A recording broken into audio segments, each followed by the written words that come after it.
Alhamdulillah wa kafa. Wassalatu wassalamu ala rasulihil mustafa wa ala alihi wa sahbihi ahlus sidq wal wafa amma ba'd. Rabbi syrah li sadri wa yassir li amri wahlul 'uqdatam min lisani yafqahu qawli. Rabbana zidna ilman warzuqna fahman. Amin ya rabbal alamin. Alhamdulillah, segala puji bagi Allah yang telah melimpahkan kita berbagai nikmat tak terhingga, termasuk nikmat iman, nikmat Islam, kesehatan, dan kesempatan, sehingga kita dimudahkan untuk hadir di acara webinar pada malam hari ini. Salawat serta salam semoga senantiasa tercurah kepada Nabi kita, Nabi Muhammad Sallallahu Alaihi Wasallam, beserta keluarga, para sahabat, dan orang-orang yang senantiasa mengikuti sunnahnya hingga akhir zaman. Selamat malam, ayah bunda semua. Terima kasih sudah hadir di acara webinar pada malam hari ini. Perkenalkan, saya Yumna yang insya Allah akan memandu acara pada malam hari ini. Nah, ayah bunda, jika kondisinya memungkinkan, saya anjurkan untuk on cam, untuk mengaktifkan kamera Zoom-nya selama acara berlangsung. Insya Allah malam hari ini kita akan belajar bagaimana mendidik anak di era konten dewasa. Sebagaimana yang kita tahu dan kita lihat bahwa perkembangan teknologi digital sudah sangat maju, sangat canggih. Bahkan acara kita malam hari ini pun juga menggunakan teknologi. Nah, perkembangan ini tentunya kita syukuri tanpa menafikan bahwa perkembangan teknologi digital ini juga merupakan suatu tantangan bagi siapapun, termasuk orang tua. Karena perkembangan digital ini, perkembangan teknologi digital ini memiliki pengaruh besar terhadap tumbuh kembang anak-anak kita. Hari ini akses internet, akses sosial media bisa mudah diakses oleh anak-anak kita sehingga mereka berpotensi untuk terpapar konten-konten dewasa bahkan tanpa mereka sengaja. Nah, hal ini pasti menimbulkan keresahan, menimbulkan kecemasan, kebingungan bagi orang tua. Bagaimana menjaga anak-anak kita sehingga mereka tidak melihat hal-hal yang seharusnya memang tidak mereka lihat. Dan kalaupun sudah terjadi, apa yang harus kita lakukan sebagai orang tua? Bagaimana mengomunikasikannya? Bagaimana adab-adab untuk mengkomunikasikan itu dengan anak? Sampai mana batasannya? Sehingga anak-anak kita tidak menutup diri, tidak takut, eh, dan merasakan menemukan rasa aman ketika bercerita dengan kita sebagai orang tua dengan jujur. Nah, insya Allah kita akan belajar semua itu malam hari ini bersama dengan Mbak Neisa Nadia Lestari. Alhamdulillah beliau juga sudah hadir di tengah-tengah kita. Tapi sebelumnya saya izin untuk membacakan profil beliau terlebih dahulu. Nah, Mbak Neisa ini adalah seorang psikolog pendidikan. Sebelumnya beliau menempuh pendidikan sarjana di Universitas Indonesia jurusan psikologi, kemudian melanjutkan magister profesi psikologi di Universitas Indonesia juga. Nah, sekarang Mbak Nisa ini adalah seorang founder dan learning designer sebuah platform bernama Minivilla. Minivilla ini adalah channel YouTube yang menayangkan edukasi untuk anak usia dini sebagai pendukung kegiatan stimulasi mereka di rumah. Jadi untuk ayah bunda yang juga memiliki anak-anak usia toddler, usia preschool, kalau membutuhkan tayangan-tayangan edukasi untuk anak-anaknya bisa banget untuk akses YouTube Minivilla ini. Nah, selain itu, Mbak Nisa ini juga seorang co-founder dan psikolog di Arsanara Development Partner. Beliau juga sekaligus sebagai asosiat psikologis di IPDC Indonesia. Di IPDC ini beliau menghandle konseling-konseling yang terkait dengan akademik, karir, dan yang adult. Sebelumnya, beliau juga pernah menjadi konsultan pendidikan di PT Websis Solusi Indonesia. Nah, Mbak Nisa ini sudah banyak menjadi narasumber di berbagai seminar dan pelatihan, juga berpengalaman menerima konseling-konseling dengan berbagai isu. Di antaranya anxiety, stres, karir dan pendidikan, parenting, dan sebagainya. Di antara jurnal yang pernah beliau publikasikan adalah artikel berjudul Can Teenagers Self-Regulate Their Internet Use? The Effectiveness of Self-Regulation Intervention. Nah, mungkin itu sekilas tentang narasumber kita malam hari ini. Alhamdulillah, Mbak Nisa sudah hadir di tengah-tengah kita. Jadi kita akan langsung mendengarkan dan menyimak materi dari beliau. Silahkan, Mbak Nisa. Baik, terima kasih sebelumnya Mbak Yumna. Suara saya sudah jelas ya? Jelas-jelas, Alhamdulillah. Oke, sebelumnya Assalamualaikum warahmatullahi wabarakatuh. Selamat malam, salam kenal Bapak Ibu peserta webinar malam ini. Alhamdulillah senang bisa berkesempatan untuk bertemu secara virtual ya dengan Bapak Ibu sekalian di malam ini membahas topik yang juga sangat menarik dan relevan sepertinya ya dengan tantangan yang kita hadapi akhir-akhir ini, terutama yang mungkin Bapak Ibu sudah punya anak-anak menjelang usia-usia pra-remaja, usia remaja, di mana mungkin penggunaan teknologi mereka, penggunaan gadgetnya itu sudah mulai menimbulkan kekhawatiran baru gitu ya. Tadinya mungkin kalau apa namanya kita mungkin lebih ke arah aduh gimana nih biar anak nggak terlalu banyak main gadget gitu. Nah, makin anak besar pasti makin punya akses yang luas, makin banyak paparan gimana supaya mereka tidak terpapar atau terdampak dari bahayanya konten-konten negatif yang bisa ditemui di dunia maya sekarang gitu ya. Saya izin langsung sambil share screen ya, kita coba sambil bahas. Ini sebetulnya sharing santai aja Bapak Ibu. Jadi saya mungkin juga masih sangat terbatas gitu ya ilmu dan pengalamannya, terutama memang belum secara langsung menghadapi anak yang di usia ini gitu. Tapi saya lebih banyak bertemu klien-klien, bertemu dengan siswa-siswa gitu dan mendengar cerita-cerita ini dari para orang tua juga gitu tentang bagaimana sih kita bisa melindungi anak kita dari bahaya konten negatif. Tadi sebelumnya terima kasih Mbak Yumna sudah diperkenalkan.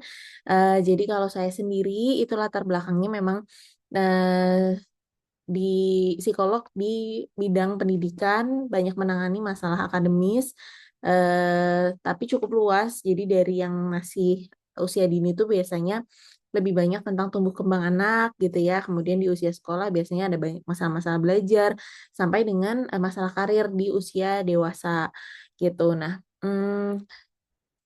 paparan saya atau pengalaman saya dari sisi teknologi seperti tadi Mbak Yumna juga sudah sempat sebut gitu ya, ini sedikit cerita ya Bapak Ibu. Jadi kalau saya sendiri memang cukup concern dengan teknologi ini karena sejak selesai kuliah sarjana dulu bekerja kebetulan di konsultan pendidikan teknologi. Kemudian waktu S2 juga ambil tesisnya mendalami tentang bagaimana penggunaan internet pada remaja gitu ya. Bisa nggak sih remaja itu sebenarnya mengatur sendiri penggunaan internet mereka gitu tanpa harus dikasih tahu orang tuanya terus udah jangan main gadget terus jangan main game terus gitu tapi punya nggak sih mereka kesadaran diri dari secara internal gitu itu saya meneliti tentang itu dulu kemudian setelah lulus kemudian punya anak punya juga concern terkait dengan teknologi di anak usia dini gitu khususnya ya. Gimana supaya adanya teknologi, adanya screen time ini tidak kemudian menghambat perkembangan anak-anak. Sampai akhirnya memutuskan membuat channel YouTube ini tadi yang Mbak Yuna sempat ceritakan ya. Jadi saya membuat channel YouTube yang fungsinya itu sebetulnya sebagai pilihan supaya anak-anak usia dini tuh punya tontonan yang orang tuanya tuh bisa tenang gitu kayak ya udah anak ini nonton tuh belajar gitu bukan overstimulasi atau kemudian mendapatkan konten-konten yang tidak sesuai dengan usianya gitu. Jadi saya sebenarnya misinya seperti menghadirkan sekolah via layar gitu ya supaya anak-anak yang masih kecil-kecil ini juga apa namanya bisa punya pilihan tontonan yang edukatif gitu. Jadi memang bisa dibilang sepanjang perjalanan karir saya cukup banyak concern terhadap teknologi Jadi mudah-mudahan hari ini juga kita bisa ngobrol banyak ya Bapak Ibu. Nanti boleh banget kalau misalnya ada hal-hal yang mau ditanyakan lebih lanjut atau didiskusikan, dikonsultasikan gitu ya terkait dengan tantangan yang Bapak Ibu hadapi. Nah, bicara tentang eh, konten-konten yang ada di luar sana saat ini, anak-anak kita, apa yang kita hadapi gitu. Saya ingin bahas dulu tentang realitanya ya, tentang apa sih yang sebetulnya ada di depan mata kita, tantangan seperti apa yang kita temui gitu. Saya mau bahas pertama itu dari angle karakteristik anak-anak kita dulu ya. Kalau saya boleh tahu, Bapak Ibu di sini anak-anaknya usia berapa saja kah? Boleh di chat atau kalau ada yang mau on mic juga silahkan. Saat ini Saya anak anak nomor satu 8 tahun, nomor Mm-mm. dua 6 tahun, nomor tiga 4 tahun, nomor empat 1 tahun. Oke, 8, 6, 4, dan 1 tahun. Berarti yang paling besar sudah masuk hampir usia pra-remaja nih ya. Pasti concernnya udah lebih banyak seputar teknologi ini. Terima kasih Pak Nasih ya tadi. Bapak Ibu yang lain boleh kalau mau on mic atau mau dituliskan di chat. Anaknya Anak ada berapa, saya, usia berapa saja? anak saya dua, Mbak. Oh, dua. Usia Ya, berapa, Bu? yang nomor satu nih lagi ini banget mau menjelang 17 tahun. Oh.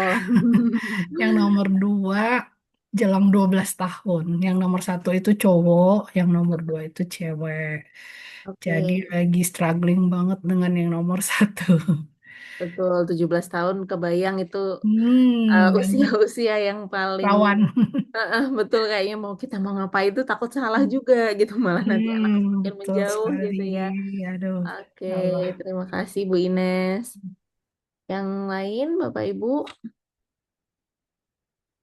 nanti boleh eh, sambil deh ya, sambil kita bahas lagi apa namanya usia berapa gitu boleh dituliskan di chat.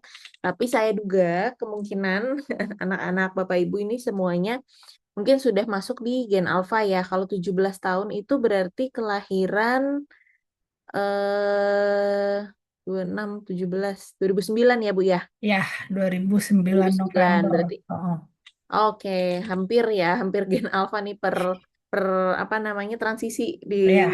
antara gen Z dan gen alpha gitu. Tapi berarti yang di bawah itu semuanya masuk ke gen alpha dan mungkin karakteristiknya juga tidak banyak berbeda gitu ya.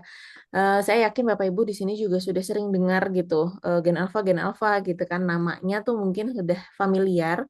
Tapi saya ingin ajak Bapak Ibu sekarang untuk mendalami lebih jauh sebetulnya apa sih yang berbeda pada gen alpha ini gitu.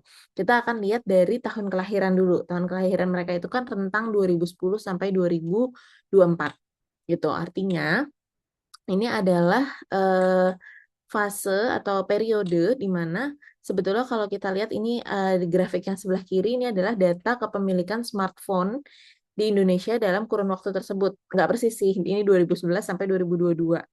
Tapi kalau kita bisa lihat di sini, pada waktu itu, di rentang waktu tersebut, jumlah orang Indonesia yang punya smartphone nih, sebagai benda pribadi gitu ya, di 2011 itu hanya 12%. Kemudian di 2022 itu mencapai 90%. Jadi kenaikannya sangat signifikan, yang artinya kalau kita bayangkan kondisi di rumah-rumah, anak-anak yang tadinya tidak melihat benda ini, si HP ini sebagai benda yang ada di rumahnya sehari-hari, tiba-tiba jadi ada tuh dalam masa kecilnya mereka kan di rentang tahun tersebut gitu. Jadi eh, sebelum kita bicara tentang gen alfanya, kita bisa lihat dari perubahan lingkungannya dulu atau kita dulu nih sebagai orang tua, sebagai keluarga gitu. Bayangkan anak-anak yang tadinya tidak melihat benda ini di rumah, tiba-tiba itu menjadi sesuatu yang mungkin sering sekali dipegang oleh orang tuanya. Otomatis itu menjadi pengaruh baru kan dalam hidup mereka. Itu bahkan ada satu studi di Amerika tuh anak di bawah 1 tahun aja yang udah pernah nonton TV itu ada sampai 50%-an gitu. Dan ada juga yang udah pernah scrolling, udah pernah video call, udah pernah menggunakan aplikasi tertentu. Jadi masa kecil mereka tuh memang khas banget ya, sudah ditemani oleh teknologi. Dan ini tuh bukan hanya karena lingkungan, bukan hanya karena perkembangan teknologi, bukan karena dunia yang ada di luar sana, tapi sebenarnya karena kita sendiri. Kitanya sendiri yang tadinya nggak punya HP, jadi punya HP gitu kan. Akhirnya itu menjadi benda yang ada di dalam keseharian anak. Nah, kemudian menariknya lagi, di usia 0 sampai 4 tahun ini ada penelitian bahwa anak yang sudah pernah nonton TV di usia kurang dari 1 tahun aja tuh 84%. Kalau di usia 4 tahun tuh sudah 95%. Sementara kebiasaan membaca buku tuh menurun. Di usia 0 sampai 8 tuh tadinya 34% jadi 30%. Gitu. Jadi mungkin ini udah berbeda banget ya sama masa kecil kita juga. Mereka itu lebih sering terpaparnya sama gadget dibandingkan sama buku. Gitu. Bukan berarti hal yang buruk karena ya sebetulnya apa yang didapat dari gadget juga bisa berupa pengetahuan gitu kan ya, tapi memang ini perubahan trennya. Gitu. Kemudian satu hal lagi yang juga tidak bisa kita lupakan adalah mereka sudah pernah mengalami PJJ ya dulu waktu zamannya COVID. Pembelajaran jarak jauh yang mereka alami itu tuh di rentang mereka masih TK atau SD gitu. Sementara generasi-generasi atasnya nih, generasi milenial, generasi Gen Z gitu ya. Mereka itu kan mungkin kenal teknologi, bisa lekat menggunakan teknologi itu baru pada saat kuliah, pada saat SMA mungkin paling cepat punya laptop gitu. Sementara anak-anak Gen Alpha ini sudah dari TK, dari SD udah tahu teknologi ini sebagai alat belajar gitu, sudah sangat dini ya mengenalnya. Nah, yang bisa kita simpulkan, kita mungkin sering dengar istilah teknologi itu sudah sangat menempel, melekat pada kehidupan anak-anak kita gitu. Tapi ibarat cupcake gitu ya, ibarat kue, kalau menempel itu kan seakan-akan dia topping misalnya ya. Dia krimnya, dia stroberinya. Kalau kita nggak suka, kita merasa itu mengganggu atau kita khawatir, bisa kita sisihkan, bisa kita buang kan si topping itu. Tapi ternyata sebetulnya rasanya sih nggak seperti itu ya Bapak Ibu. Teknologi ini lebih tepat kalau saya lihat dia sebetulnya adalah komposisi. Dia adalah tepung di dalam si kue ini. Nggak bisa tuh kuenya udah jadi tiba-tiba kita mau lepaskan tepungnya gitu, kita keluarkan tepungnya kan nggak bisa ya, udah kecetak, udah kebentuk, udah mengembang gitu. Jadi sebetulnya teknologi ini bukan hanya menempel tapi membentuk dunia anak-anak kita dari cara mereka tumbuh, cara mereka belajar, cara mereka bersosialisasi. Nah, jadi eh, kalau saya pribadi adalah tipe yang rasanya memang tidak mungkin kita itu berusaha mencegah dengan meniadakan teknologi ini dari hidup anak-anak kita. Itu sesuatu yang terlalu mungkin ekstrim ya, kayak akan sulit sekali buat kita ataupun buat anak-anak. Yang kita bisa lakukan ya hanya beradaptasi dengan adanya teknologi ini, bagaimana supaya tidak terpapar dampak-dampak negatifnya gitu. Nah, satu lagi yang saya mau bahas selain terkait dengan generasinya ya, selain bahwa anak-anak kita adalah gen alpha, kita juga perlu pahami karakteristik mereka secara perkembangan. Eh, Anak-anak gen alpha ini, kalau tadi ya dari usia yang Bapak Ibu sebutkan kan memang terutama karena topik kita terkait konten negatif, mungkin lebih banyak di usia remaja gitu ya, mulai dari 8, 9, 10 tahun sampai dengan tadi 17 tahun gitu ya. Eh, yang cukup menonjol dalam periode usia ini secara perkembangan psikologis gitu. Jadi sebetulnya Bapak Ibu, setiap tahap perkembangan kita, bahkan kita sampai dewasa, sampai lansia pun, itu kita punya yang namanya tugas perkembangan. Tugas perkembangan ini sesuatu yang harus kita capai, berhasil kita lakukan dalam periode waktu tertentu, atau kalau tidak kita akan merasa kita dalam krisis gitu. Kalau di anak-anak usia remaja, tugas mereka adalah membentuk rasa kompeten dan rasa identitas, sense of identity. Rasa kompeten itu gimana? Anak perlu merasa, oh aku ternyata bisa melakukan ini gitu. Makanya masuk usia SD itu biasanya anak kan mulai lebih mandiri, mulai lebih pengen melakukan sesuatu sendiri, nggak mau terlalu banyak orang tuanya ikut campur gitu, karena mereka butuh merasa aku tuh bisa gitu. Kalau ini tidak tercapai, tidak ada kesempatannya, kita tidak berikan, eh, lawannya tuh yang krisis yang akan terjadi adalah mereka akan merasa inferior, mereka akan merasa rendah diri. Nah, masuk ke usia remaja, tugasnya berubah lagi. Tugasnya adalah membentuk identitas. Aku ini siapa sih? Aku sukanya apa? Aku orang yang seperti apa? Aku nantinya mau jadi apa? Itu tuh butuh dicari tahu, dieksplorasi di masa remajanya anak-anak kita. Nah, kalau ini tidak terjadi, lagi-lagi mereka akan mengalami kebingungan gitu. Mereka jadi nggak tahu arah. Kayak mungkin kalau di usia SMA mau ngambil jurusan apa, kebingungan sendiri gitu ya, karena memang eh, tidak punya kesempatan yang cukup untuk eksplorasi. Nah, sebagai konsekuensinya, berarti ketika anak itu butuh mengembangkan rasa kompeten, mereka otomatis akan punya keinginan untuk lebih bisa mengontrol aktivitasnya, termasuk dalam menggunakan gadget.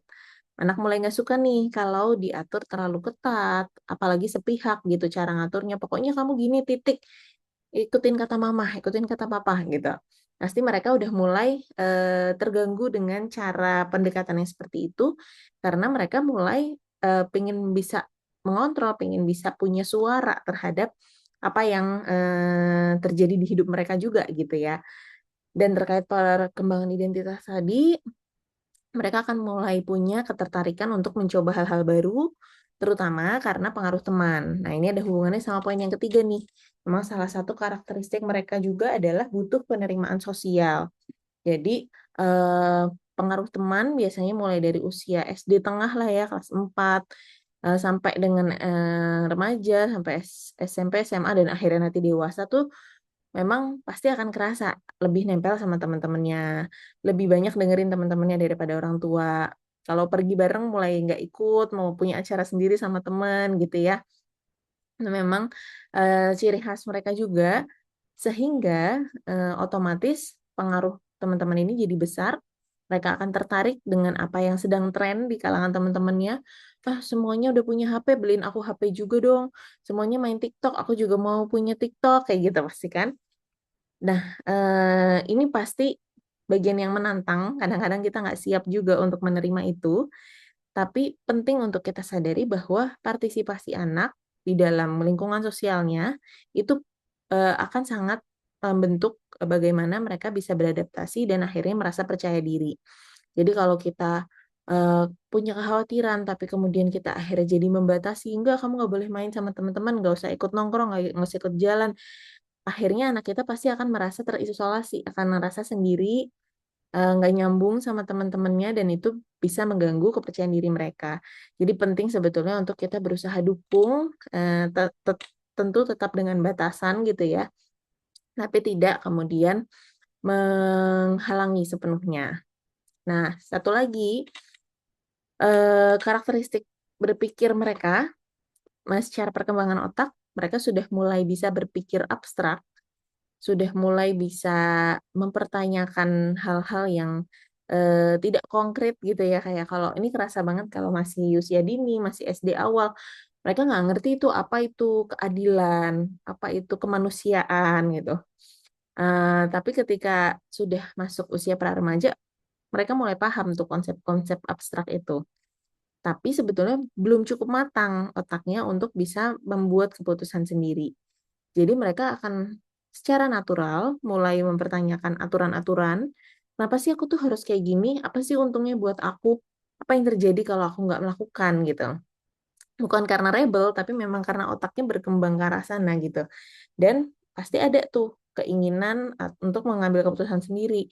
Udahlah, ibu nggak usah ngatur lagi. Aku tahu kok apa ini kegiatan ini aman gitu misalnya. Udah nggak usah terlalu khawatir gitu-gitu. Tapi kita tetap harus membimbing, tetap harus mengawasi karena ya itu kadang-kadang pengambilan keputusan mereka sebetulnya masih sangat emosional, belum sepenuhnya matang dan bisa berdasarkan pada logika gitu. Nah, ini adalah hal-hal yang kita hadapi ya Bapak Ibu ya. Secara perkembangan zaman, anak-anak kita ini Gen Alpha dan masuk di usia pra-remaja, usia remaja, mereka akan punya karakteristik yang berubah. Ini yang ada di depan mata kita. Dan tentunya setelah menyadari ini, pertanyaan berikutnya adalah, nah terus gimana cara kita melindungi anak-anak kita ini? Itu karena mengetahui fakta tadi kan tidak kemudian membuat kita, oh ya udah, memang gitu adanya, nggak mungkin kemudian kita pasrah juga gitu kan ya. Pasti tetap akan ada kekhawatiran-kekhawatirannya dan justru mungkin makin besar gitu kan karena kita tahu apa yang kita hadapi di depan mata. Tenang Bapak Ibu, bicara tentang kekhawatiran ini sesuatu yang sangat normal, sangat wajar dan perlu kita akui, perlu kita terima bahwa memang tugas orang tua tuh memang untuk mencemaskan anak kok. Karena kalau bukan kita siapa lagi kan yang akan mengkhawatirkan anak-anak kita gitu. Kekhawatiran itu sebetulnya baik karena dia akan membantu kita mengantisipasi hal-hal yang tidak kita inginkan. Ini saya ambil sebuah cerita dari satu buku tentang perkembangan media gitu ya. Jadi memang sejarahnya orang tua itu dari dulu selalu khawatir ya. Di tahun 1940-an itu ada satu benda, ada sesuatu yang sempat membuat orang tua itu vokal menyuarakan kekhawatiran mereka. Benda ini adalah sesuatu yang sangat populer dimiliki oleh banyak anak. Ini gampang dibawa kemana-mana dan anak-anak mulai terlihat di mana-mana tuh membawa benda ini, menyita waktu luang mereka gitu, menyibukkan mereka. Dan benda ini juga dikhawatirkan memberikan paparan terhadap konten-konten negatif nih. Mirip ya dengan kekhawatiran kita sekarang tentang teknologi. Ada yang bisa tebak Bapak Ibu, pada saat itu kira-kira apa sih benda tersebut? Sesuatu itu tuh apa? Di tahun 1940-an, tentunya belum teknologi ya pada saat itu, belum gadget gitu yang dikhawatirkan. Ada yang bisa tebak nggak?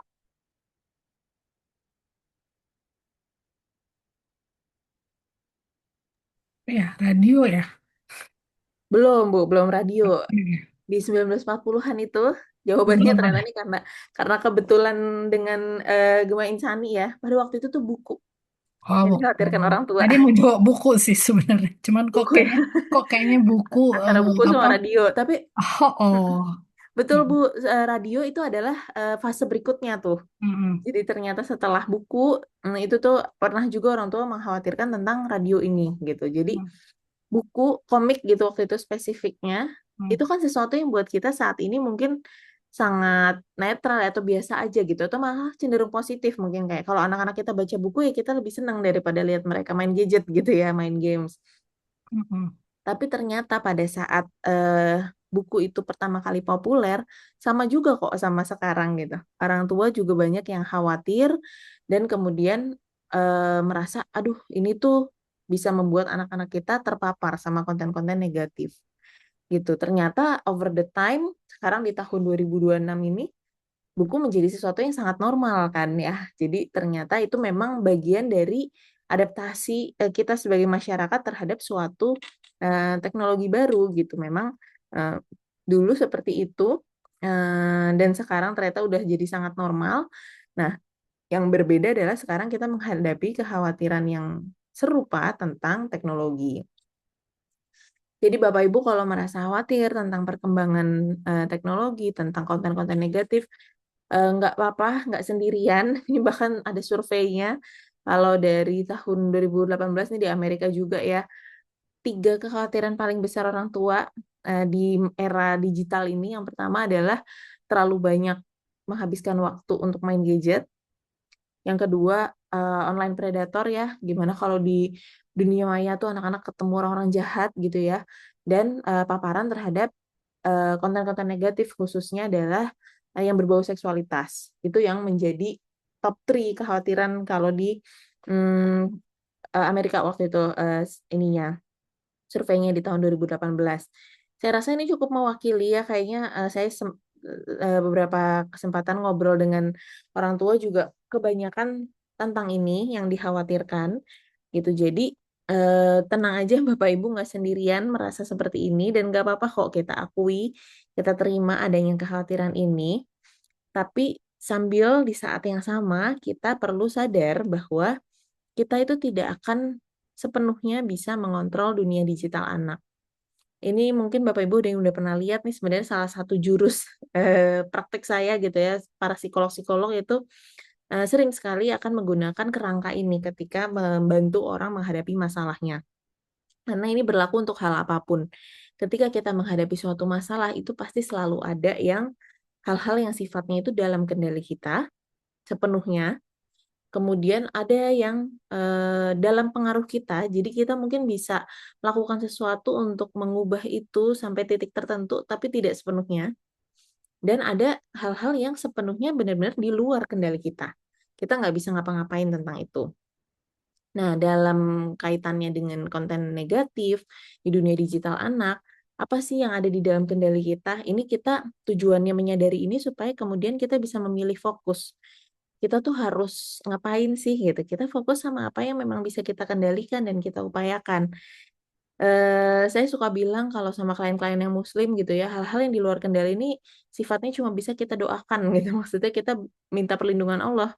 Kita berdoa untuk bisa apa ya, mengendalikan bagian yang sebetulnya adanya di luar sana.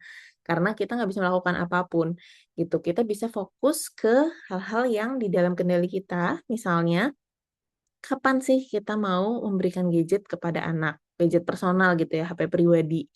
Atau tipe yang seperti apa nih yang mau kita berikan. Ini kan mungkin di sini ada Bapak Ibu yang sudah anaknya sudah punya gadget sendiri, ada yang mungkin lagi mikir-mikir kapan saat yang tepat, ada yang belum berniat gitu ya. Nah, ketika ini belum terjadi, ini adalah hal yang sepenuhnya ada dalam wewenang kita. Mungkin anak udah mulai mau juga punya smartphone, punya HP kayak teman-teman, tapi kan itu masih wewenang kita untuk menentukan boleh atau tidaknya. Kalaupun mau beli, belinya akan pakai uang kita gitu. Jadi itu adalah hal yang bisa kita kendalikan pertama sebagai pintunya dulu nih. Kalau kita nantinya masih punya kekhawatiran tentang konten-konten yang bisa anak lihat dan sebagainya, apakah kita yakin sudah mau memberikan gadget yang personal gitu. Beda halnya dengan yang mungkin sharing gitu ya dipakai di keluarga. Nah, jadi itu satu hal yang bisa kita tentukan apakah kita siap sekarang atau nanti-nanti aja. Kalaupun misalnya, ada kebutuhannya nih anak sekolahnya jauh, harus bisa dihubungi untuk lebih mudah komunikasi dan sebagainya, kita masih punya pilihan loh di situ untuk, apa beliin, HP jadul gitu yang cuma untuk komunikasi aja tapi nggak bisa untuk browsing gitu. Saya pernah dengar beberapa orang tua juga melakukan itu. Kemudian waktu main gadget yang diperbolehkan. Ini seringkali orang tua, sebetulnya punya kendali tentang ini, tapi tidak dilakukan. Begitu udah punya, ya udah dilepas gitu. Padahal sebetulnya ini kan bagian dari aturan rumah yang bisa tegakkan gitu ya. Misalnya, oke kita semua kalau lagi makan malam di meja makan tidak ada yang bawa HP. Itu kan sebetulnya bagian dari yang bisa kita, kendalikan. Kemudian akses terhadap aplikasi atau website tertentu itu kan bisa diatur dari gadgetnya ataupun dari Wi-Fi-nya kita blokir situs-situs yang menurut kita berbahaya mungkin itu bisa kita lakukan. Kemudian apa sih kesepakatan-kesepakatan lainnya? Oke, anak ada laptop bisa untuk mengerjakan tugas, tapi nggak boleh dipakai di malam hari misalnya untuk main game sampai akhirnya begadang nggak tidur gitu misal. Dan apa yang akan kita lakukan, respon kita ketika anak melanggar atau melakukan perilaku yang tidak kita harapkan nih, tidak sesuai dengan kesepakatan awalnya. Respon kita itu adalah bagian dari kontrol kita juga gitu. Nah, yang bisa kita pengaruhi tapi mungkin tidak sepenuhnya adalah algoritma, apa yang anak akan temui secara otomatis nih dari gadgetnya dia. Iklan dan pop-up ini biasanya kan dipengaruhi sama histori pemakaian ya. Jadi bisa setengah lah, bisa setengah kita kendalikan. Terus apa yang autoplay setelah itu, atau bagaimana kita merespon sebuah tren gitu. Itu sesuatu yang masih bisa kita pengaruhi. Tapi yang kita juga perlu sadari adalah yang betul-betul adanya di luar kendali kita. Misalnya, gimana kalau anak tuh sudah kita lindungi sedemikian rupa, tiba-tiba dikirimin aja gitu sama temennya konten negatif. Atau dia tiba-tiba nomornya dimasukin ke grup oleh sebuah nomor yang tidak dikenal, terus di grup itu dikirimin ada konten-konten negatif juga. Atau mungkin tanpa bermaksud tiba-tiba anak nggak sengaja salah klik jadi terpapar juga, jadi lihat pornografi misalnya. Itu juga sesuatu yang ya kita nggak bisa cegah dan nggak bisa lakukan apapun gitu kan ya sebelum itu terjadi. Atau mungkin perkembangan fitur Sekarang Instagram bisa ngapain aja sih? Oh, ternyata kita bisa apa ya? Misalnya bisa DM orang secara sembunyi-sembunyi, misal. Itu kan sesuatu yang ya kita nggak bisa, walaupun kita nggak mau gitu, tapi fitur itu ada, dikembangkan oleh para developernya, ya kita nggak bisa apa-apain. Dan juga tren ya, tren di media sosial. Sekarang tuh lagi ada tren apa sih, pakai lagu apa, apakah joget-joget, apakah ngapain. Itu kan sesuatu yang mau kita ngapain pun itu akan terjadi. Yang bisa kita kontrol baik lagi ya respon kita gitu, bukan trennya sendiri itu apa.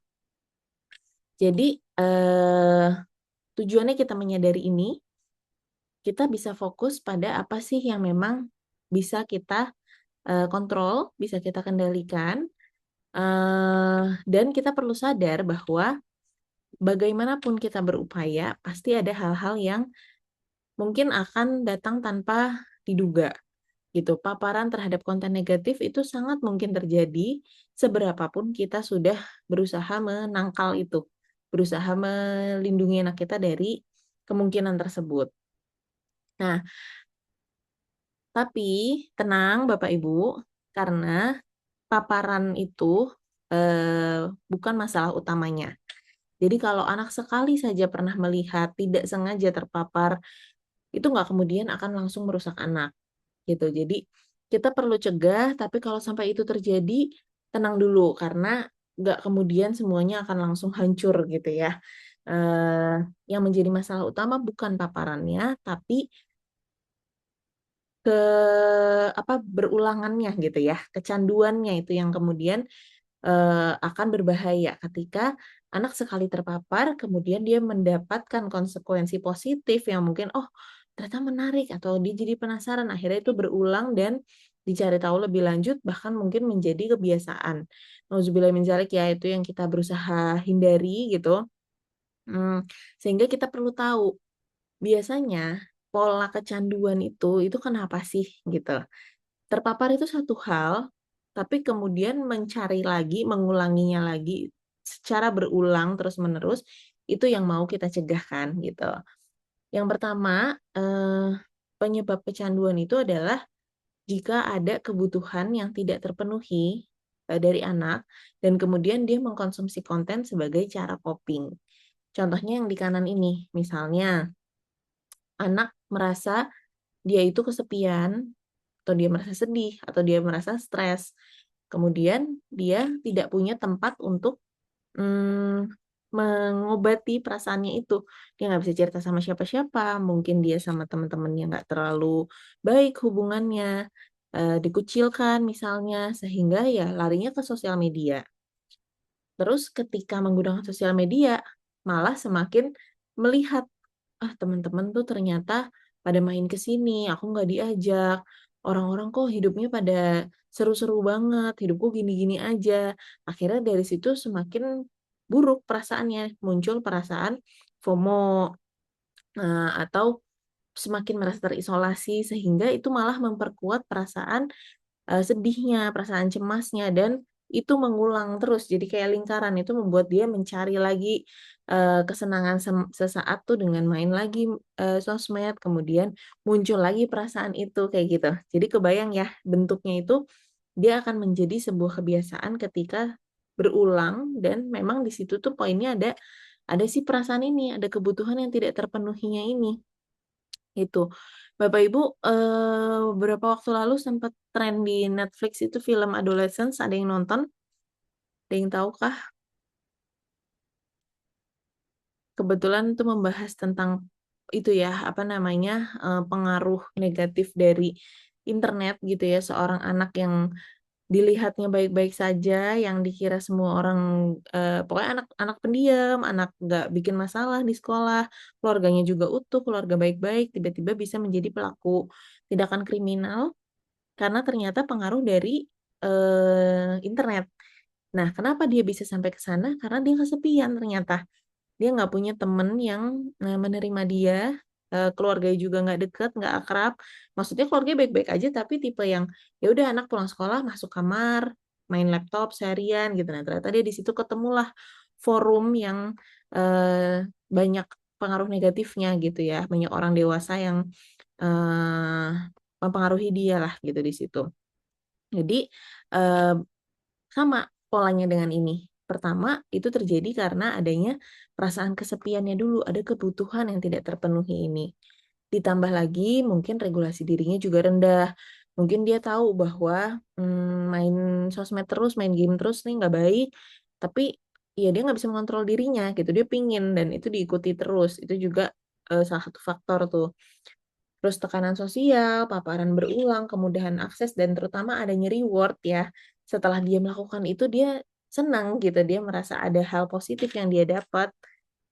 Dan itu akan otomatis membuat sebuah perilaku akan lebih mungkin untuk berulang.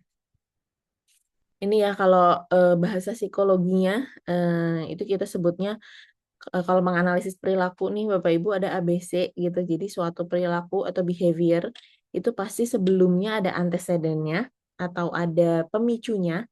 Kejadian apa sih, perasaan apa, pikiran apa, atau kebutuhan apa yang ada pada anak sehingga akhirnya dia melakukan suatu perilaku. Nah, setelah perilaku itu dilakukan, akan ada konsekuensinya. Bisa positif, bisa negatif. Kalau positif, kemungkinan dia akan balik lagi melakukan si behavior itu. Kalau negatif, itu bisa putus di situ selesai. Contoh, antecedennya sebenarnya anak lagi browsing biasa, lagi apa namanya lihat-lihat suatu website gitu mungkin. Tiba-tiba ada pop up nih iklan yang arahnya itu konten negatif. Terus nggak sengaja keklik. Itu kan peristiwa yang mendahului ya. Nah, perilakunya adalah, oh, anak masuk ke website ini, terus dia lihat, apa sih ini? Gitu. Dia lihat sebuah video mungkin, misalnya. Dia lihat video itu, tapi kemudian konsekuensi yang dia rasakan, dia nggak nyaman. Dia ingat orang tuanya bilang, ini nggak boleh, anak nonton konten dewasa seperti ini. Ih, apaan sih ini? Aneh banget. Nggak suka gitu. Akhirnya ditutup, konsekuensi perasaan yang ada negatif, ya udah nggak ketemu, nggak berulang, nggak jadi masalah gitu. Tapi kalau kemudian konsekuensi yang dirasakan adalah ini apa kok aku jadi penasaran pengen lihat lebih lanjut, terus dia merasakan sensasi dari tubuhnya yang oh ternyata seru juga ya nonton kayak gini. Mungkin dia nggak pernah dibekali sebelumnya bahwa itu adalah konten yang harus dihindari. Akhirnya dia jadi mencari itu lagi, kan akan sangat beda ya outputnya, bagaimana ini berulang atau tidak tergantung dari konsekuensinya juga gitu. Jadi penting untuk kita menyadari bahwa suatu perilaku itu cenderung lebih bertahan atau berulang kalau digunakan sebagai pemenuhan kebutuhan. Makanya penting untuk kita menyadari sebetulnya kita sebagai manusia, termasuk anak, itu tuh punya kebutuhan apa sih yang seharusnya kita bisa penuhi tanpa menggunakan gadget, tanpa bergantung pada konten-konten di dunia maya supaya kita nggak tergantung ke sana. Gitu. Yang pertama ini udah pasti kebutuhan fisiologis, sandang pangan papan gitu. Ini eh, kaitannya lebih ke kenyamanan kita secara fisik. Tapi bisa juga sebetulnya ketika kita merasakan adanya ketidaknyamanan secara fisik gitu, misalnya kita lagi eh, bad mood gitu, lagi nggak enak nih, apa namanya dadanya berdebar-debar, lagi cemas gitu. Kemudian kita coba menenangkan diri dengan scrolling. Kita cari pengalihan deh di situ, melepas stres. Mungkin mau nonton yang lucu-lucu atau apa. Dan kemudian kita ngerasa, oh habis ini aku jadi ngerasa lebih baik. Jadi ngerasa nggak terlalu cemas lagi. Akhirnya itu digunakan sebagai mode untuk, ya udah setiap kali aku deg-degan, cemas, aku main HP aja gitu. Itu akan membuat aku ngerasa lebih baik. Nah, di situ tuh titik itu jadi rawan berulang.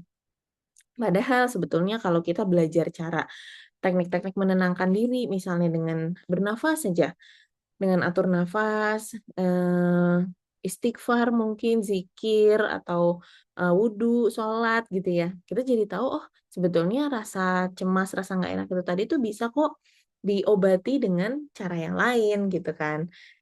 Nah, di atas itu ketika kebutuhan fisiologi sudah terpenuhi, kita punya kebutuhan terhadap rasa aman gitu.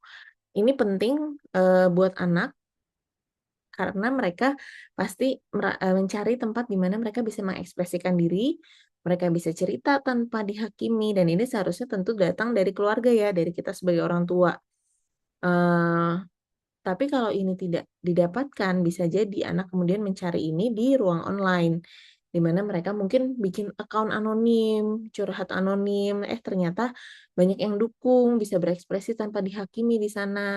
Nah, kalau itu tidak terpenuhi di rumah, anak cari di luar dan ternyata dia merasa, oh ternyata di sini lebih aman, lebih nyaman, dia akan mengulang itu, akan mencarinya keluar. Kebutuhan yang lain di atasnya ada kebutuhan akan rasa sayang dan penerimaan, rasa kita belong, kita masuk ke dalam suatu grup gitu. Ini lagi-lagi paling gampang ya sebetulnya harusnya dari keluarga ya, dari orang tua gitu. Orang tua mengekspresikan kasih sayang, membuat anak ngerasa disayang dan diterima di dalam keluarganya, keluarganya kompak, seru gitu, ya udah dia akan cukup dengan itu. Tapi kalau enggak, dia bisa mencari itu di luar, termasuk juga lagi-lagi di internet. Bisa masuk ke grup atau ke komunitas atau mengikuti tren supaya dia kelihatan keren, diterima sama teman-temannya gitu. Sama juga dengan di atasnya ada kebutuhan akan rasa berharga, rasa self esteem gitu. Lagi-lagi kalau di dunia nyata sudah terpenuhi dengan misalnya, punya wadah untuk ikut lomba, untuk mengekspresikan diri, kemudian, "Oh juara nih, kamu punya prestasi," gitu ya, udah itu akan terasa cukup. Tapi kalau enggak itu lagi-lagi bisa dicari dari internet tadi, misalnya posting konten yang gimana gitu, yang cari sensasi supaya dapat likes, dapat views, dapat komen, dia mencari rasa keberhargaan dirinya tuh dari situ. Nah yang terakhir, paling tinggi kebutuhan kita sebenarnya adalah aktualisasi diri. Nah, ini sih sebetulnya sifatnya biasanya memang, berkarya ya, bereksplorasi. Jadi kalaupun ini dicari melalui internet, dengan media digital gitu, seharusnya ini bisa positif. Karena arahnya adalah untuk mungkin membuat konten atau mengekspresikan diri, berkarya, membangun identitas tertentu, gitu. Ini memang sesuatu yang tidak bisa, mungkin satu-satunya yang tidak bisa dipenuhi hanya di keluarga nih, aktualisasi diri ini, gitu. Nah, jadi Bapak Ibu balik lagi ke perilaku anak tadi yang kalau misalnya sudah pernah terpapar, gimana caranya supaya itu tidak berulang, tidak menjadi sebuah pola atau sampai kecanduan gitu ya. Kita perlu perhatikan bahwa jangan sampai perilaku itu tuh digunakan untuk pemenuhan kebutuhan. Jangan sampai kitanya yang luput memenuhi kebutuhan dasar anak ini sehingga kemudian mereka cari itu dari luar termasuk dari dunia maya. Nah, supaya, apa namanya, pencarian itu tuh nggak jauh-jauh kemana-mana gitu ya, kita tentunya harus membangun koneksi dan komunikasi yang terbuka dengan anak. Ini kuncinya tuh di sini, selama anak itu merasa dekat dengan orang tuanya, mereka merasa aman, merasa nyaman, bisa untuk, menceritakan apa aja gitu. Insya Allah apa yang mereka temui di luar sana tuh, akan lewat filter kita dulu. Dia bisa cerita, kita bisa kasih arahan gitu kan. Yang bahaya, yang mengkhawatirkan di usia-usia remaja kan ketika mereka mulai menutup diri, kita nggak tahu apa yang terjadi di dunia mereka, jadi kita tidak bisa lagi memberikan arahan gitu ya. Nah, terkait dengan konten negatif ini, pendekatan saya tadi kenapa di depan pakai foto ini ya, karena Bapak Ibu kalau ingat pada zaman Covid, itu kita sebegitunya berusaha untuk, menghalangi virus masuk ke dalam diri kita ya. Kita pakai APD, pakai, masker, pakai face shield, pakai sarung tangan gitu, supaya virusnya itu tidak masuk gitu. Tapi pada akhirnya cara itu tidak bisa bertahan kan, kita nggak mungkin selamanya hidup dengan, new normal yang waktu itu gitu ya, jaga jarak lah, social distancing dan segala macam. Yang pada akhirnya bertahan secara jangka panjang adalah imun kita yang diperkuat, kita divaksin. Dari dalamnya kita memang jadi udah punya, senjata untuk melawan virus tadi. Jadi ini sama dengan, cara kita menghadapi perkembangan dan, adanya konten-konten negatif di luar sana, itu kayaknya akan sangat sulit, tidak ada akhirnya kalau kita berusaha meniadakan virus, membuat si konten-konten ini tidak ada lagi di dunia tuh nggak mungkin. Tapi yang bisa kita lakukan adalah memperkuat perlindungan dari dalamnya. Termasuk salah satunya tadi membangun koneksi dan komunikasi yang terbuka dengan anak, kemudian mengajarkan mereka juga literasi digital. Ini saya nggak akan bahas, dalam tentang ini, tapi Bapak Ibu kalau mau cari tuh kayak di internet tuh misalnya Google, terus apa namanya Apple, itu tuh mereka sudah punya kurikulumnya untuk mengajarkan literasi digital pada anak. Gimana caranya mereka bisa menggunakan internet dengan aman dan apa namanya mereka bisa melindungi diri sendiri juga gitu. Jadi Bapak Ibu bisa baca-baca tentang kurikulum ini kalau mau mengajarkan. Dan yang terakhir adalah memastikan anak-anak kita juga punya lingkungan sosial yang positif, sehingga mereka tidak mudah terpengaruh dengan dunia yang jauh dari mereka kan sebenarnya dunia maya atau internet itu kan jauh ya dari anak-anak. Kalau mereka udah punya teman-teman di dunia nyata, orang-orang yang solid gitu ya, teman-teman yang mendukung mereka gitu. Itu paparan negatif tadi itu akan terasa lebih jauh gitu, ya, sesuatu yang tidak secara langsung akan mempengaruhi anak.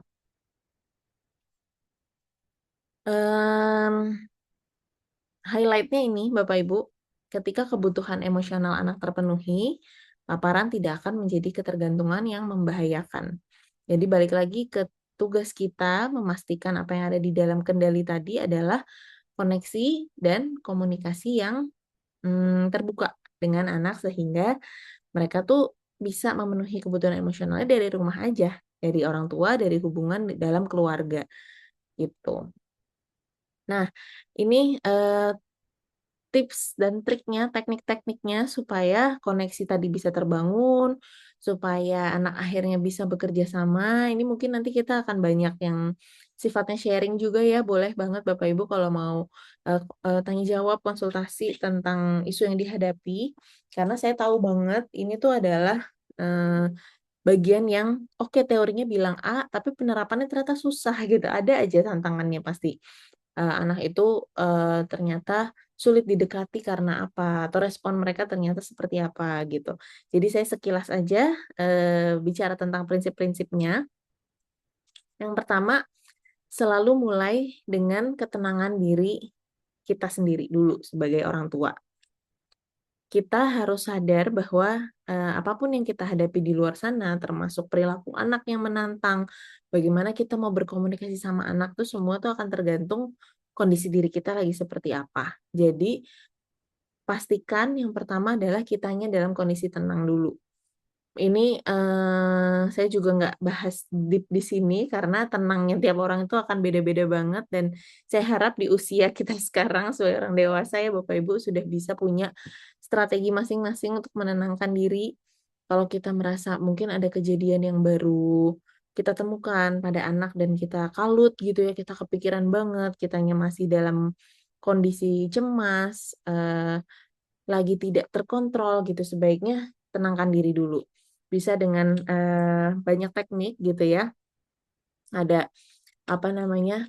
Kita bisa mengatur nafas, kita bisa coba grounding atau mungkin kasih afirmasi ke diri sendiri, membayangkan tempat-tempat yang menenangkan atau mungkin kita bisa sesimpel minum air dingin gitu ya supaya ngerasa lebih kalem gitu. Terus cuci muka atau wudhu gitu. Itu hal-hal yang kita perlu lakukan pertama dulu, diri kita dulu. Kitanya tenang, baru kemudian kita berusaha cek dulu nih koneksi kita sama anak itu seperti apa. Karena koneksi ini adalah fondasinya. Ibaratnya otak anak itu tuh seperti rumah lantai 2, seperti gambar yang di kanan ini, Bapak Ibu.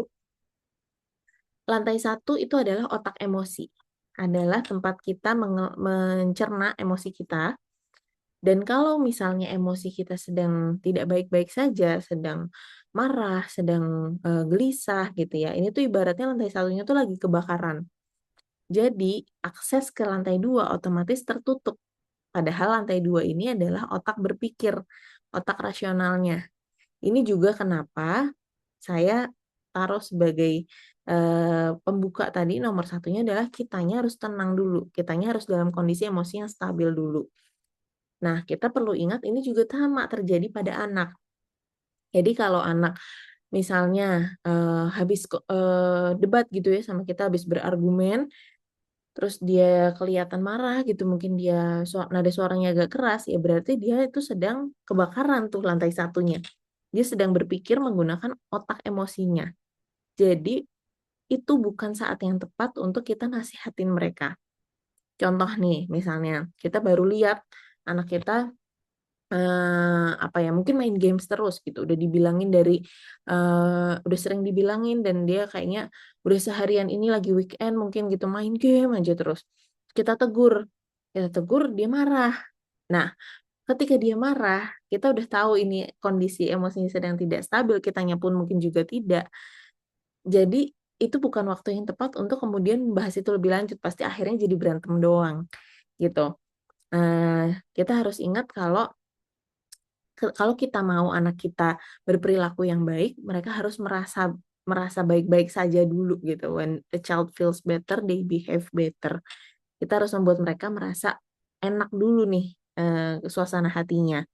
Mereka harus merasa dipahami dulu karena setelah mereka tenang, merasa dipahami, baru itu otaknya akan berubah dari yang tadinya reaktif menjadi responsif, jadi reseptif gitu ya, lebih bisa menerima apa yang nanti kita mau bilang gitu. Jadi misalnya dalam konteks kayak gitu, kita daripada langsung kayak, "Kak udah dong mainnya dari tadi udah dibilangin," gitu, langsung ngegas gitu kan ya. Pasti juga dia sebel gitu denger itu kan nggak enak ya. Akan jauh lebih masuk kalau kita tunjukin dulu validasinya, pemahaman kita terhadap keseruannya dia gitu. Misalnya, "Kak main game apa sih? Lagi ini masih di tengah-tengah ini ya, apa namanya, kan kalau game apa, yang kayak action gitu kadang-kadang dia kayak satu game tuh nggak bisa berhenti di tengah-tengah gitu kan ya. Jadi kita harus ini dulu juga gitu. Lagi seru-serunya ya Kak, menang apa kalah gitu. Mainnya sama siapa aja sih gitu. Kita tunjukin dulu minat kita dan pemahaman kita bahwa itu sesuatu yang penting buat dia, sesuatu yang seru gitu. Oh lagi seru-serunya ya. Udah nanti kalau pas lagi bisa break ngobrol bentar ya gitu.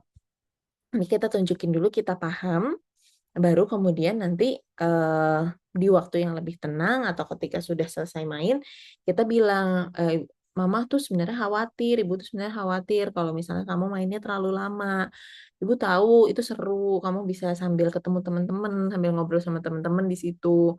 Jadi Ibu juga maunya kamu tetap, bisa main game, tapi Ibu pengen kamu,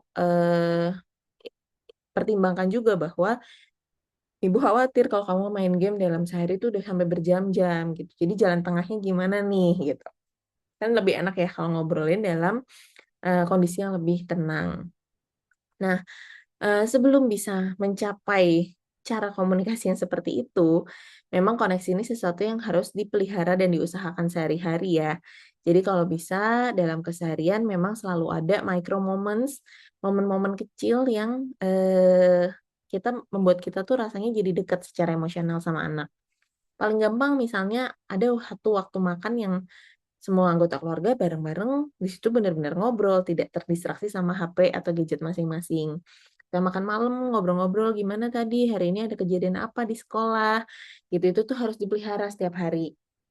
Atau punya ritual keluarga, misalnya setiap weekend selalu, CFD bareng gitu misalnya, atau, olahraga bareng gitu. Jadi itu menjadi sesuatu yang membuat anak merasa belong tadi kan, "Oh ya keluarganya ini berfungsi loh dan punya rutinitas-rutinitas yang, spesial," gitu.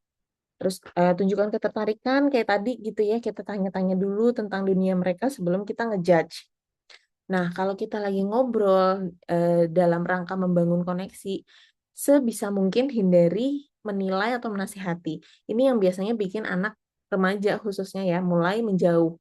Karena ketika dia mau cerita sesuatu, yang ada kita malah menggurui terus, gitu. Misalnya, "Wah, tadi masa di sekolah si ini bawa HP gitu, nih nih," gitu. Misalnya cerita tentang kejadian apa, terus kitanya malah, sebagai polisi gitu di situ.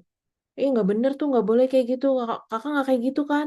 Mama nggak suka loh ya kalau Kakak kayak gitu," ini kan sebenarnya anak tuh sebenarnya lagi mau cerita aja. Nah, yang dia cari di situ adalah koneksi, bukan koreksi, gitu. Jadi, kita juga perlu tahu waktunya gitu, kapan kita bisa mengarahkan, tapi kalau memang lagi bonding, jangan sampai itu digunakan sebagai, waktu untuk tiba-tiba nasehatin anak, gitu. Itu yang pertama ya. Nah, kemudian prinsipnya intinya kalau kita mau mengarahkan perilaku anak adalah menggunakan disiplin positif. Jadi, kita tuh fokusnya bukan pada sanksinya, wah anak melakukan sesuatu yang salah, dia harus dapat hukuman gitu. Bukan pada itunya, tapi sebetulnya dalam momen ini apa sih yang pengen kita ajarkan? Karena disiplin itu kan sebenarnya tujuannya mendidik ya, gitu. Jadi contoh ya konteksnya langsung misalnya anak kita menemukan bahwa anak lihat konten pornografi misalnya, ini mungkin yang sangat kita khawatirkan gitu ya. Yang pertama kita perlu cari tahu adalah why-nya dulu. Ada apa sih di balik perilaku ini? Jangan hanya melihat konsumsi pornografi sebagai satu perilaku yang berdiri sendiri.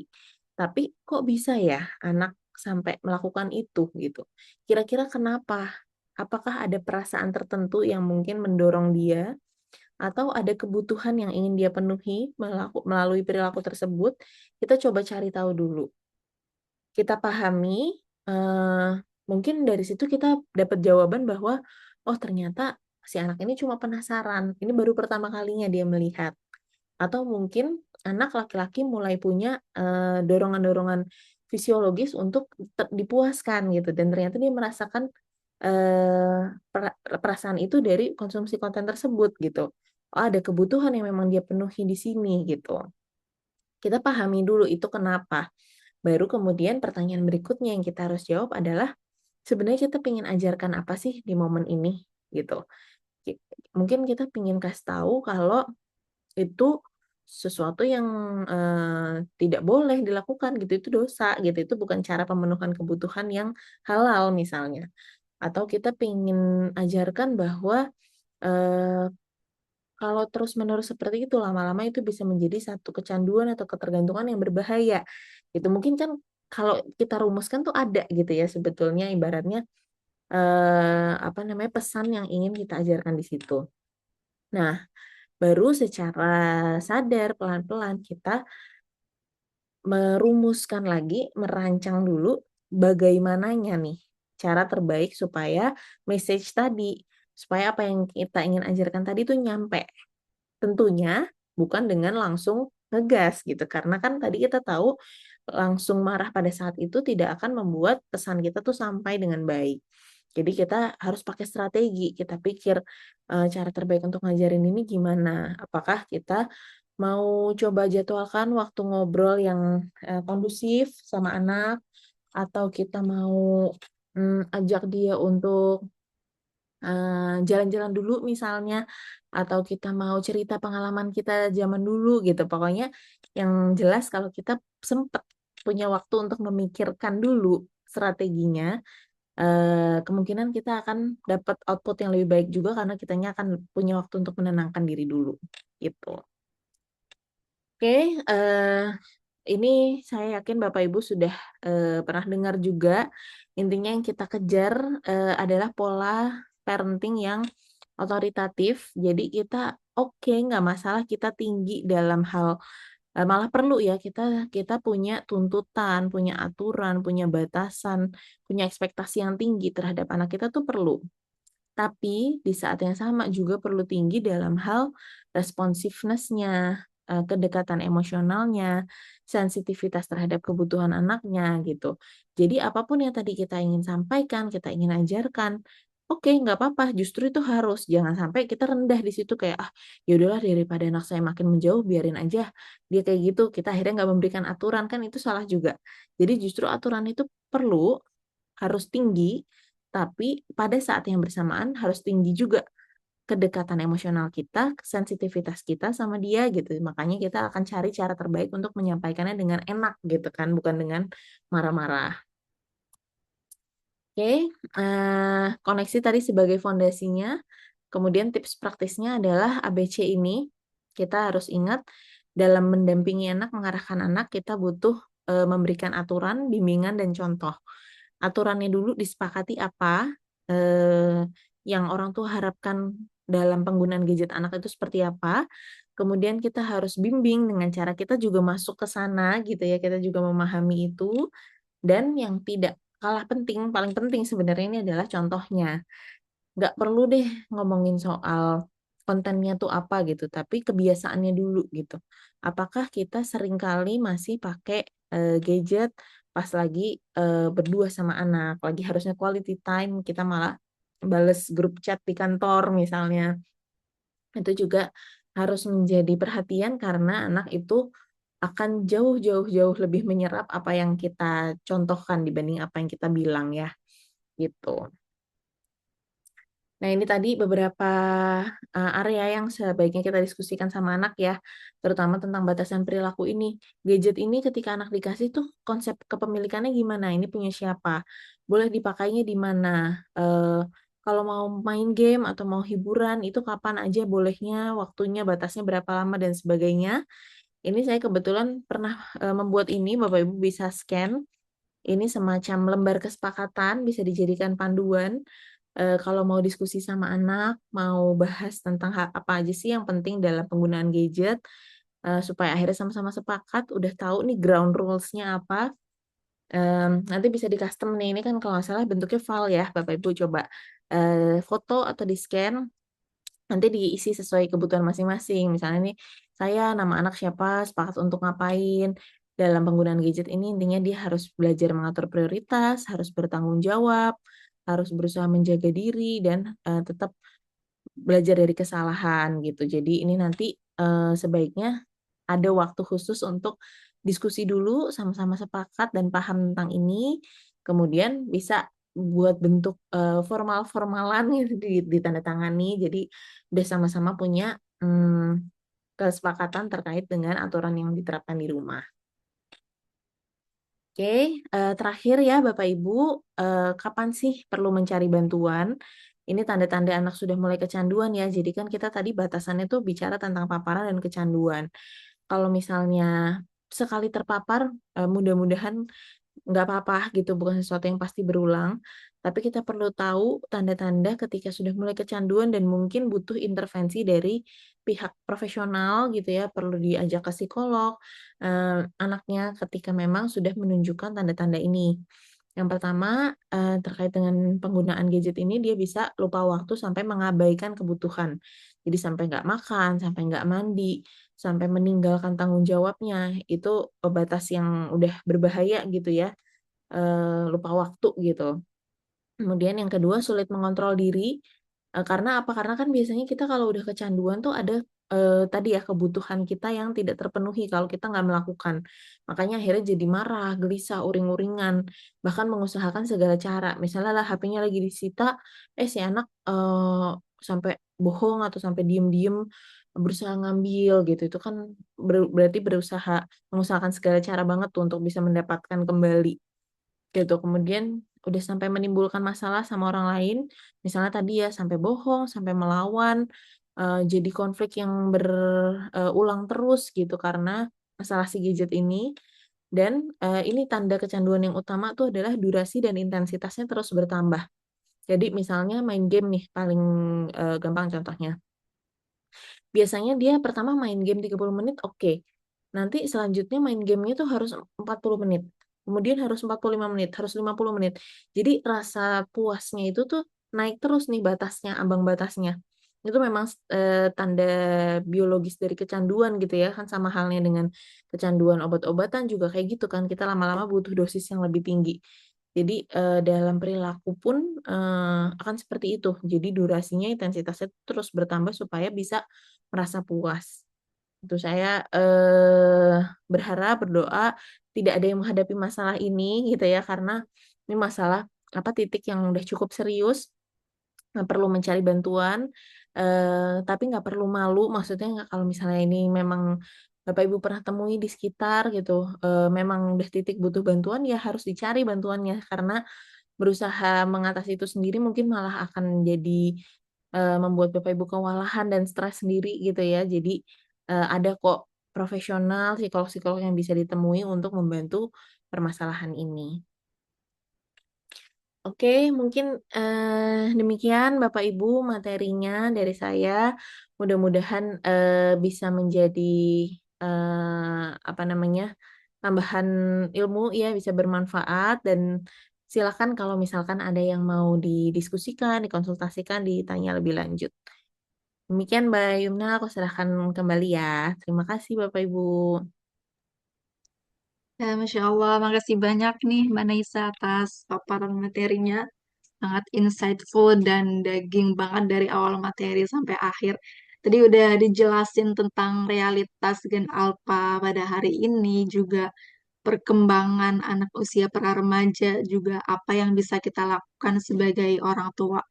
Dan ternyata penting banget ya kita sebagai orang tua untuk mengetahui apa kebutuhan anak dan memenuhinya sehingga anak tidak mencari pemenuhan itu di luar pada hal-hal yang negatif. Tadi juga menarik tentang bagaimana membangun koneksi dengan anak itu sepertinya lumayan menantang sih untuk orang tua gitu ya. Tadi juga menarik banget Mbak Naisa kasih QR code kesepakatan gadget untuk keluarga. Ya, ya Bunda, mungkin di sini ada banyak nih yang punya pertanyaan.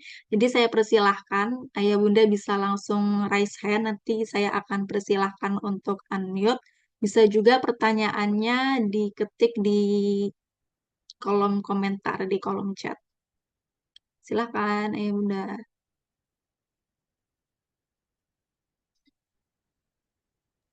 Izin bertanya, Pak Yumna. Ya, silakan, silakan Pak Nasih. Ya, terima kasih atas paparannya, eh, Ibu Nesa. Pertama mungkin yang ingin saya tanyakan,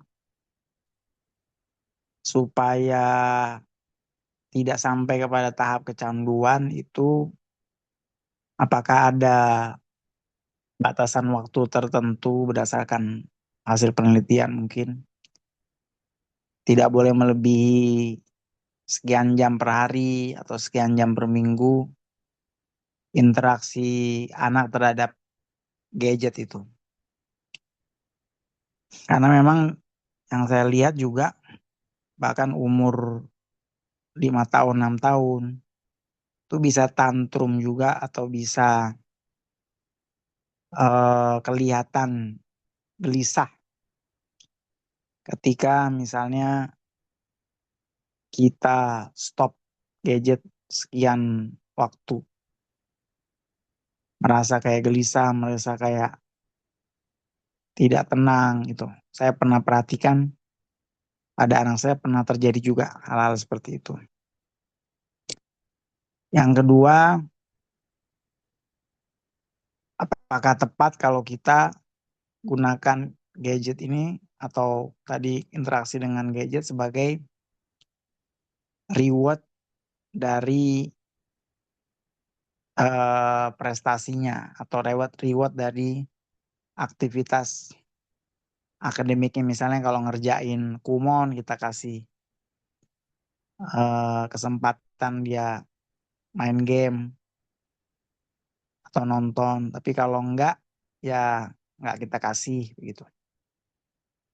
Ya saya perhatikan itu juga cukup efektif ya, karena dia pingin untuk interaksi dengan gadget sehingga akhirnya dia mau ngerjain atau mau melakukan. Tapi kalau enggak ada reward terhadap gadget itu, enggak dilakuin hal-hal yang apa yang bagus itu. Jadi memang seperti jadi umpan juga ya dalam kita mau menuju kepada tujuan baiknya begitu.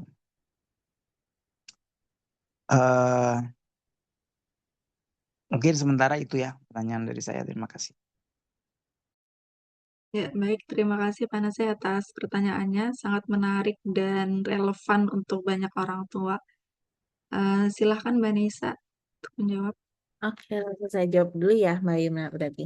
Ya, Oke, terima kasih sebelumnya pertanyaannya, Pak Nasi. Em, saya rasa mungkin ini juga relate ya dengan ayah bunda, bapak ibu yang lainnya. Pertanyaan pertama tadi tentang batasan waktu ya sebelum kecanduan, tapi sepertinya ini konteksnya di anak-anak yang masih lebih kecil ya, Pak ya. Eh, jadi gini, kalau untuk anak di bawah usia remaja itu memang kita biasanya jarang menggunakan istilah kecanduan karena pola perilaku mereka kan ini ya masih belum sepenuhnya dalam kontrol mereka. Gitu kayak tadi misalnya tanda-tanda kecanduan memang kalau secara waktu dari teorinya tuh tidak ada. Jadi batasannya bukan menggunakan waktu. Kayak kalau anak sudah main berapa jam sehari itu pasti sudah kecanduan tuh enggak.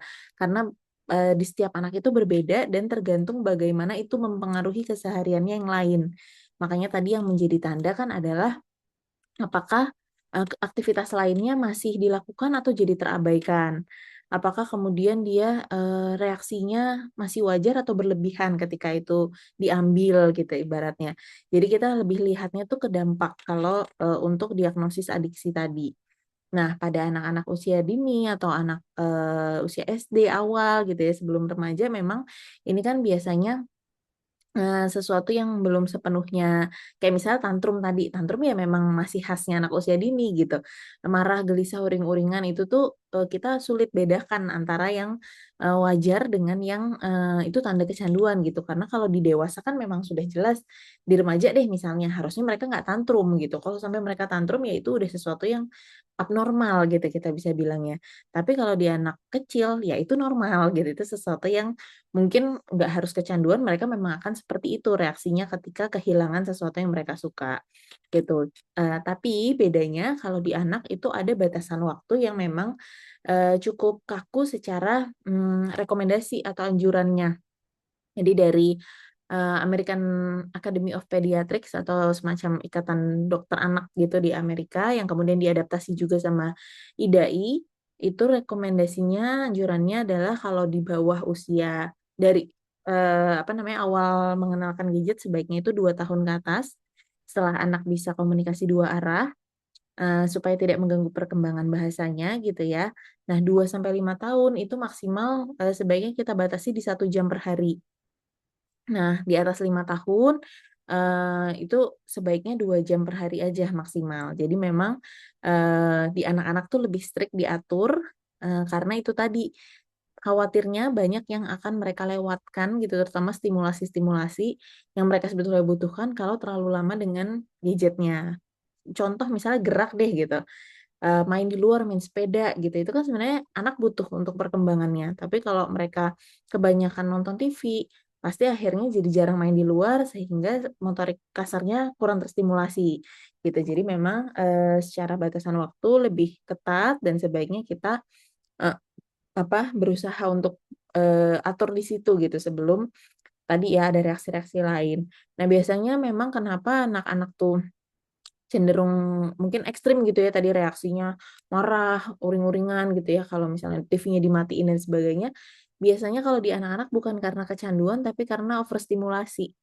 Jadi mereka mungkin nonton sesuatu yang berwarna, ngejreng, cepet geraknya, rame suaranya gitu. Itu kan sebenarnya membuat otak mereka tuh capek ya mencernanya. Jadi ketika akhirnya itu tiba-tiba hilang tuh kayak apa namanya, kaget aja gitu. Makanya, muncul reaksi yang seperti itu. Biasanya kalau di anak tuh polanya seperti itu, Pak. Itu, mudah-mudahan Oh iya, menjawab. Mhm. baik, Saya lanjut ke pertanyaan yang kedua ya, baik. apakah tepat bahwa gadget itu sebagai reward? Ini, sebenarnya jawabannya tergantung, maksudnya nggak ada jawaban mutlak tepat atau tidak.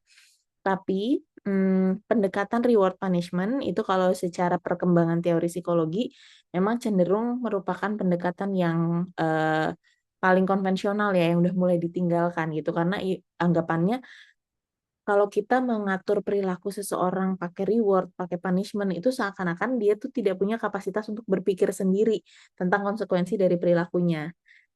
Tapi pada kebanyakan case, termasuk di terapi anak-anak yang perilakunya, perlu diarahkan gitu, ini masih sangat dipakai karena memang efektif, gitu. Saran saya sebaiknya sebenarnya nggak apa-apa, apa namanya, itu dipakai sebagai reward, tapi bahasa yang lebih, apa ya, mungkin lebih sesuai dengan pendekatan parenting sekarang tuh sebenarnya konsekuensi, gitu. Jadi kita bisa kasih benang merah nih, kita kasih penjelasan, kenapa sih kok kalau udah ngerjain kumon misalnya tadi terus boleh main, game misal, sebenarnya itu karena dia sudah bekerja keras, terus otaknya butuh refreshing, refreshing-nya boleh main game gitu. Jadi itu kan sesuatu yang berhubungan. Bedanya reward punishment sama, apa namanya, konsekuensi tadi adalah biasanya reward punishment tuh bisa pokoknya yang penting menyenangkan aja buat dia, tapi nggak ada hubungannya sama sekali sama perilakunya. Nah, ini kita jembatani dengan kita kasih tuh benang merahnya, kita kasih hubungannya. Jadi akhirnya anak paham, "Oh, maksudnya papa tuh kayak gitu. Jadi aku tuh boleh main game setelah ngerjain PR karena memang itu adalah bentuk istirahatku."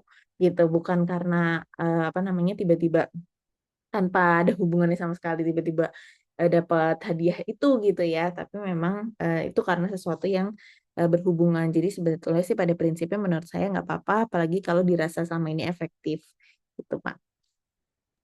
Jadi cara kita mengkomunikasikannya ya, cara kita Mm-mm. menghubungkan Betul. antara game atau gadget dengan ya tadi kerja keras itu atau perilaku-perilaku baik itu mungkin yang perlu kita rubah ya, atau perlu saya lebih sesuaikan lagi ya. Lebih dijelaskan lagi gitu supaya sebetulnya kemampuan Baik, terima berpikir kasih anak bisa Ibu berkembang. psikolog. Sama-sama Pak.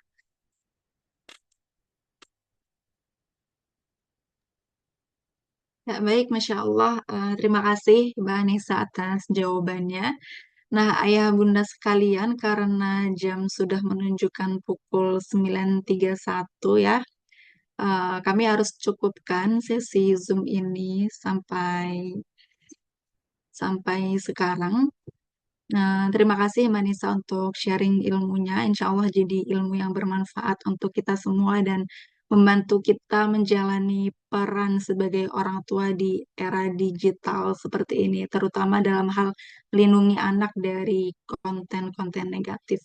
Terima kasih juga ya Bunda sekalian yang sudah hadir.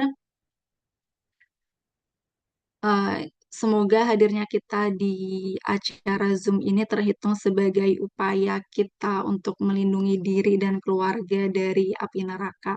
Saya selaku moderator dan mewakili tim memohon maaf jika ada hal-hal yang kurang berkenan. Sampai jumpa di kesempatan webinar-webinar selanjutnya. Mari kita akhiri sesi Zoom kali ini dengan Kapan ada baca webinar hamdalah. selanjutnya nih? Kalau boleh tahu. eh Insya Allah didiskusikan dengan tim DJ Insani, Pak. Ya, kita Baik, terima akhiri kasih. sesi Zoom. Ya, kita akhiri sesi Zoom malam ini dengan membaca alhamdulillah dan doa kafaratul majelis. Alhamdulillahirabbil alamin. Subhanakallahumma wa bihamdika asyhadu an la ilaha illa anta astaghfiruka wa atubu. Saya pamit undur diri. Assalamualaikum warahmatullahi wabarakatuh. Waalaikumsalam warahmatullahi wabarakatuh. Terima kasih. Terima kasih Bapak Ibu, izin pamit. Terima kasih, Manisa.